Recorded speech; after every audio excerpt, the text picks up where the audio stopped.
y Guy de Guet permanecía gozoso ante aquella visión. Pero a esto le sucedían fiestas terribles en sus castillos, recreaciones mecánicas, incluso encargaba crear golondrinas, canoras, autómatas que se movían mediante movimientos muy rudos.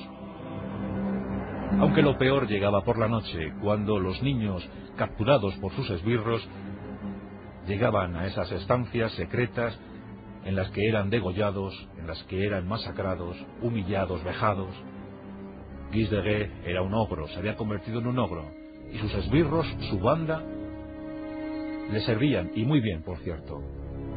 Tenía, por ejemplo, una bruja, la Mefras, ave de presa, así se llamaba esa mujer, una mujer de unos 60 años, estaba encargada de capturar niños en la zona, más se vestía casi como una bruja. Esos niños eran llevados mediante engaño a los castillos y allí masacrados por la noche. Prácticas terribles, y además, como se iba quedando cada vez más empobrecido, Guy de Guet tuvo que vender muchas propiedades, recurrió a los alquimistas para que intentaran la transmutación de los metales, pensando en reponer sus depauperadas arcas, llamó a nigromantes para que elaboraran conjuros y planes secretos que se trazaban en los claros de los bosques. Bueno, algo tremendo, una situación sumamente irreal. Finalmente, hacia 1440, incluso la propia Iglesia se estremeció con las leyendas y con las historias que circulaban por la zona. Todos ya apuntaban seriamente a Guy de Guet como causante de los numerosos delitos.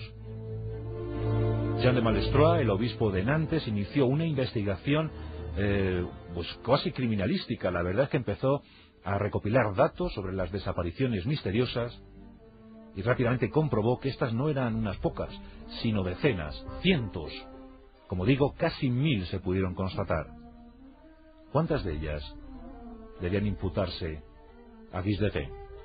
Finalmente, un error cometido por una transacción mal hecha en la que él, en su bravuconería, llevó 60 hombres a tomar una iglesia que en principio le pertenecía, pero que cometió el grave error de entrar en ella con las armas.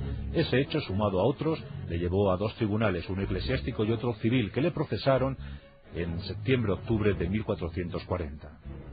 Él se declaraba inocente, se declaraba un católico perfecto, un hombre que incluso quiso elevar una fundación a la que paradójicamente la quería llamar de los Santos Inocentes.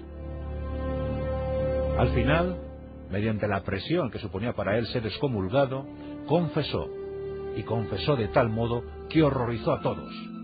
Incluso pierde el hospital, el juez civil llegó a tapar con un trapo, con un pañuelo, la imagen de Jesús que presidía aquel tribunal para evitar que recibiera los horrores que estaba confesando aquel psicópata, aquel perverso.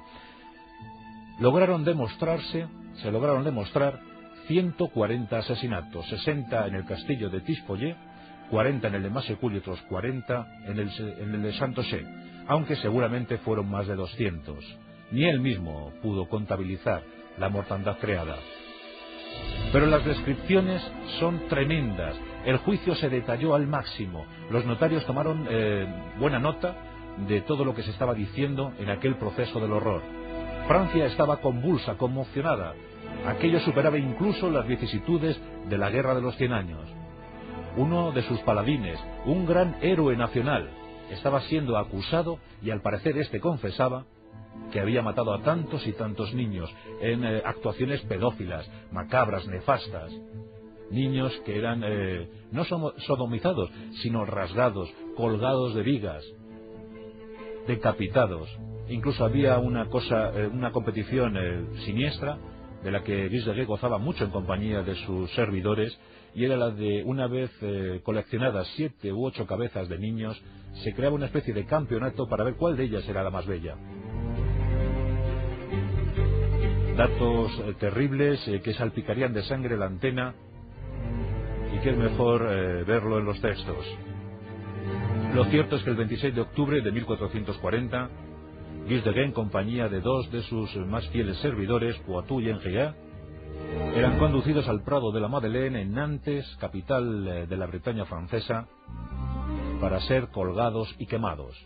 A Guy de Guet, como se había arrepentido y como había solicitado perdón a los padres, perdón a todas sus víctimas, se le concedió el privilegio por noble de tan solo pasar un par de minutos en el fuego.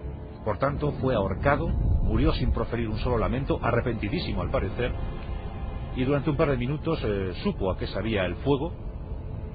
Luego retiraron sus restos para enterrarle en un monasterio elegido por él.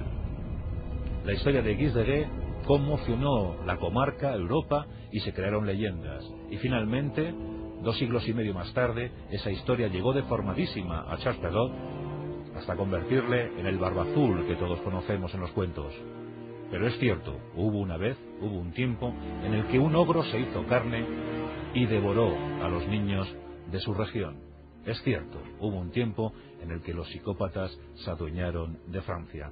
Guise de Guet, la verdadera historia de Barba Azul.